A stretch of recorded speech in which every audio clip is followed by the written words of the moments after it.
trauma that doesn't cause scars. So when people sell their sales training and human psychology, at the same time, we're not all created equal.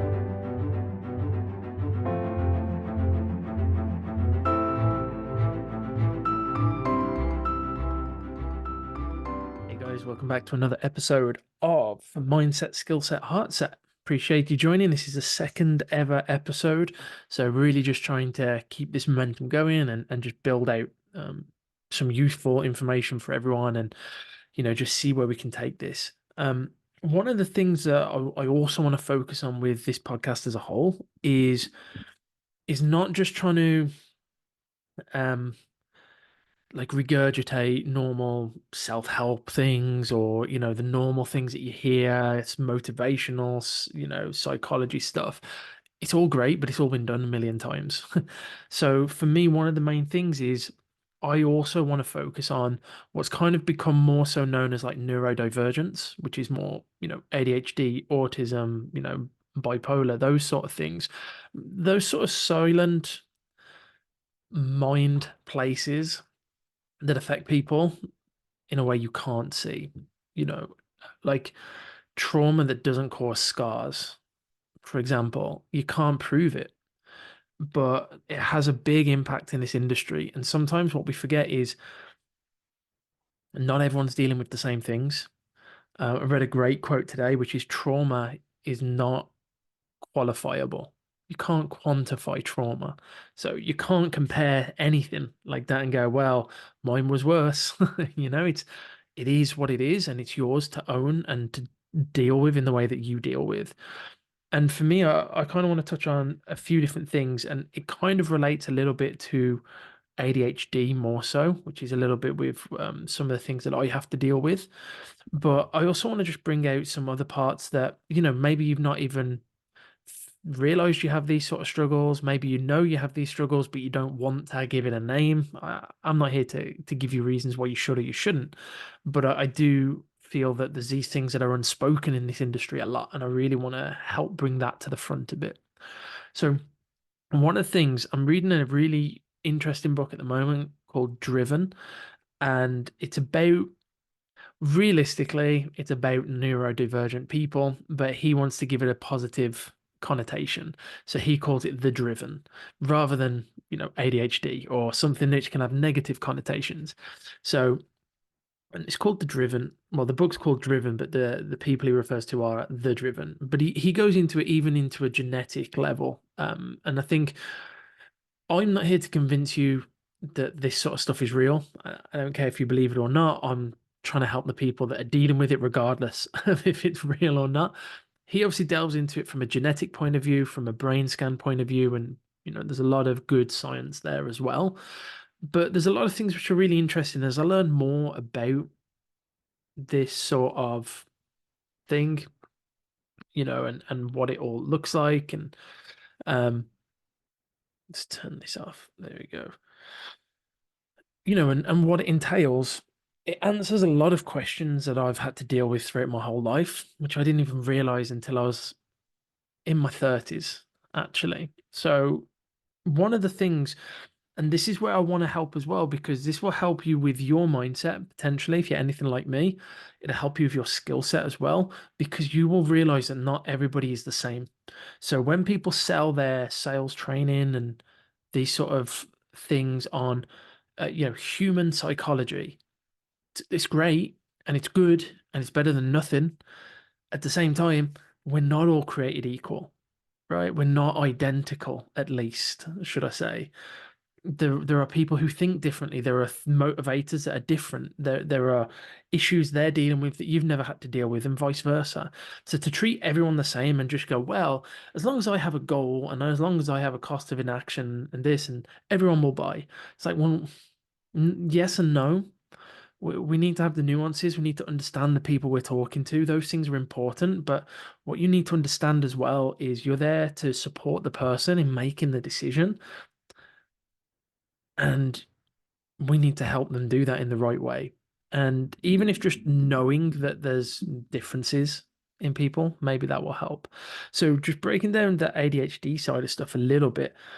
especially from a salesperson point of view, but from anyone's point of view, really. One of the really interesting things is you could look at it as some of the wiring in the brain doesn't quite fire the same way, or certain delivery mechanisms are not quite in working order. So, for example, the reward center of your brain, the one that when you complete a task and it says job well done and you get a nice hit of dopamine and you feel good, ADHDers don't have that, right? And there's no reward section in the brain.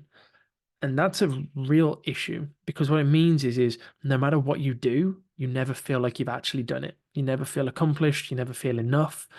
And it can bleed into this lower self-esteem. But more than that, it's just if there's no reward for doing something, why would you do anything?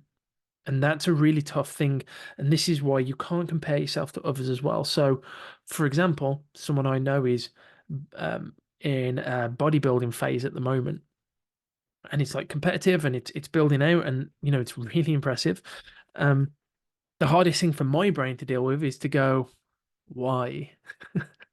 Because there's no there's no end point for me. So I'd go through all that process and I could, well, I'm not saying I could do the bodybuilding, but I mean like I could, probably go through certain phases and build out and do different things. But at the end of it, my brain would just be like, well, that was a waste of time. There's no reward system in place. And it's the same with everything. And what this can lead into is a higher risk of addictive behaviors in these type of people like myself, which is why things like alcoholism, drug abuse, video games, things like that are so prevalent because they kind of trick your brain into a continuous stream of rewards. So whereas normal life and just doing things and accomplishing great tasks and things never actually hits the reward section, a lot of these other things do. And that's why you get stuck in this loop. And that's why it's like, I don't think video games are bad at all. But there are some days where I have to maybe not even go on it because life can't compare to the video games in terms of my dopamine and my reward center. Life can't compare to doing the tasks and the things in the video games once I've already done it. And this is why you have to be careful how you structure your day in this way. And it's not easy. And I'm not here to say you have to do this. I'm a big fan of some days you will, some days you won't. And I think that's okay, right? Like, everyone's on their own journey. Everyone's playing their own game. That's something we talked about before. That's something I'm going to talk about quite often is playing what game you're playing. You don't need to play someone else's game. But talking about games, if I was playing a video game and I'm in a bit of a I don't want to call it a slump, but if I'm in a bit of a more of a negative mindset that day because maybe I didn't sleep very well, or just these happen when you have ADHD and depression and things. You do just have bad days. If I play video games in those days, life can't compare. So you just have to be careful what you're doing and be aware so that okay, if I'm going to do this, then I'm also going to make sure I do this afterwards or, put things in place. But more than anything, I just want to bring awareness. I don't want to tell people what to do on this one.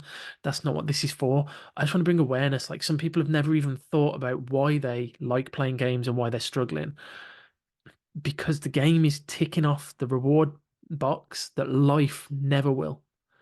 And that's a really hard thing to deal with. So there's different things we can do as well. Again, I don't want to go massively into it, but basically goals aren't enough on their own. Having a goal isn't enough, especially your own personal one. We can do better if we're given one. What's even better is if we have a mission to go to, like a task to accomplish, which is why games work so well. We're doing it on behalf of someone else, but it allows us to accomplish something and move forward, and it's always growing. There's no end. Whereas when you're like, I want to hit 10K a month, you hit 10K and then you're just like, well, that was pointless. Or, well, that was great and I've done it now. I don't need to do it again. There's no continual reward. So for some people, it's like, I'm going to do this. And then when I've done it, I'm going to do it again. Whereas, like, for me, if I've learned something, so I used to be a musician. Well, I suppose it depends how you define one, but I still play instruments. But for me, it was like when I learned how to play to a certain level, my brain was just like, cool, job done. We don't need to carry on doing that. And that's a bit of a rubbish way um, for it to be because then you're just kind of stuck. And you're just kind of like, well, I'll leave that and I won't touch it again because I've already done it. Why would I do it again? I'm not going to get any reward from picking it up again. I've already hit that level. I've already done that thing. So it's like sometimes that hyper focus is good. That's another thing ADHDers have. We have hyper focus. So that means if you give us a task and it's complicated, it's exciting, and like, there's levels to it, we will do it. But then once we're done, we're done. It's like, I'm not going to do it again. Like I've done it. So basically, because there's no dopamine hit, the delivery system's broken. It just leaves us hanging a little bit. And with sales, this is really tough in business because it means just having a goal of I want to do X, I want to do this, I want to be there, I want to have this life. It's not it's not going to carry you every day. It can't. It might for some people, and it's good to have because you do need to have a plan and you do need to build things out. But I just want you to understand that just positive psychology isn't going to fix this. I mean, one, there's nothing to fix. You just got to know the game. But two, it's not how we're wired, right? So the other issue with not having the dopamine is it creates like a low self-esteem as well. So if you have low dopamine, no reward center, coupled with low self-esteem, that's where things are really going to hit. Because what some people will say, they'll hear this and go, oh, well, your goals aren't big enough. You just need more bigger goals that you can push towards. It's like, great. But when one, that doesn't reward you, and two, you have low self-esteem, even bigger goals results in paralysis. So not only am I not getting rewarded, I'm also no longer moving. And this is why you can't just regurgitate things. You can't just go, oh, I read this quote and it was amazing, it's good. You should do this and blanket your whole life with it. Because for some people, that's not even an option. So we need to make sure that we understand ourselves. And again, not bashing anyone, not excusing anyone. This is about enlightenment, about self-awareness, it's about understanding. But if you have some low self-esteem coupled with no reward system, I can say with quite a lot of certainty that you having an even bigger goal it's not going to push you.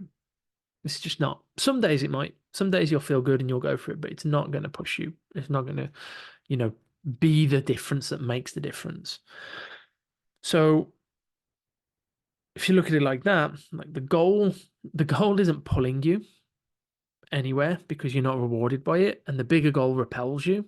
It's just a negative. At best, it's a stalemate. At worst, it's pushing you backwards and overwhelming you. So sometimes we've got to look at it from the other side. So yeah, you've got your goals. Yeah, you've got your plan and where you want to be. Sometimes we want to flip it um, and look at it from the consequences of not doing those things. Now, this is very familiar for people in sales, but I also see this being the part that most people struggle with in sales because they don't fully understand what a consequence is. And they kind of, I see it, some people being a bit like, well, we just want to make them feel bad for not making a change, which isn't very helpful. Other people see it as I've just got to show them, you know, that it's bad to not make a change. And, it's just like this weird tension in consequences. But if you do it for yourself, this is why a lot of people who do have these sort of conditions, this is why when their back is up against a wall, you know, physically, but also metaphorically, suddenly they can figure it out. Suddenly there's a way to push through, a way to actually change everything. And that's a big part. That makes a big difference. So the worst case really is, and this is what happens for most people, you don't really push forward, you don't really do anything, then suddenly you're in a tight spot, and then suddenly you get through it. And you push through and you fix it and you do whatever you needed to do, and it's all great. But then because there was no reward, you kind of settle back again. And then it's a whole life of towing the line until it gets too low, and then you push back up and then you carry on. And don't get me wrong, these sort of things, it can be from trauma. it can be through really bad problems in your past and things you've had, and it can be legit. Again, I'm not here to quantify trauma, and I'm not here to judge you either. It may be that these sort of things are stopping you push forward because of what's gone in the past. But what I again want to bring to is just a self-awareness that, hey, when things have gotten that bad, haven't you always come through the other side? And again, you hearing that isn't necessarily going to hit a dopamine hit again because that's not how we're wired. But you have, right? Every time you've come up with your back against the wall, even if you're going through it now, you've found a way to get through. And what we want to do is find a way to create a system for us where even when things haven't hit the back of the wall now, we're not backed up, we look at how that was and we act as though we are so that we can keep pushing forwards. So I've heard some people be like, if they make a lot of money and having no money stresses them and makes them want more money, what some people do is they make their money, they put it in a completely separate account that they can't touch, and they live off the same amount that makes them uneasy. So they keep pushing forwards. So, for example, that could work for some people, but that's an idea, an example of what I'm trying to explain. We need to create a system where it triggers our push. What can we do to get through this and kind of grow through that? And I think so. That's a really important part of goal setting for me. Is is goals and consequences. So where do I want to be? Where don't I want to be? What do I need to do to get where I want to go? What do I need to do or not do to not be in the bottom part as well? And make sure that I'm somewhere between them and always pushing forwards. But this is just one of the few things that we struggle with that, again, not everyone even realizes they do. I, when I look back in my life, I know I've done that, but I didn't know why. Whereas when you start to understand the why, you can start to try and get through different ways of dealing with things. And this is why the typical who you want to be, why do you want to do that? Things like that, they're great and they work for a lot of people, but they don't work for us, at least not the same way. They can work some days and they can be part of the bigger picture, but they're not the bigger picture. Your why isn't the big picture for me and for a lot of us. You're not alone in that, but if anyone tells you you only need that one thing, the reason you're struggling is because you don't need just that one thing. You need other things as well. You need other systems in place to support you. And that's a really important thing. So this is the reason it's on this podcast is because that kind of comes down to mindset and a little bit of heart set, right? More so than anything else. But I want it to just bring that awareness to everyone because if you compare yourself to everyone else and you don't understand that there are differences, physical differences with how your brain is actually wired and built out and how your genes are done and things like that, you're always going to compare yourself to the best person that you can see, and you might not even be like that person at all. And that's just unfair. It's not helpful. What's best is to look at, okay, what do I know about myself? What things help me understand myself better? How can I get better at that? How can I understand this? How can I get a deeper understanding? What tools can I use? And again, that's why I want to do these sort of podcasts. This one again is just more awareness. I don't want it to be a do this, don't do that, because at the moment I haven't got it all figured out. Right? All I know is this has been part of my journey, and it's been a massive exposing part of my journey to understand that the reason I do certain behaviors is because of these sort of things. So then I can decide whether I want to carry on doing that and be a bit more active with it and be a bit more proactive, you know. So a bit of a heavier one today. I don't have too much else to go over. Again, I don't want to talk for the sake of talking, but I do want to bring this sort of topic and conversation to the world because I don't think enough people talk about it in the open.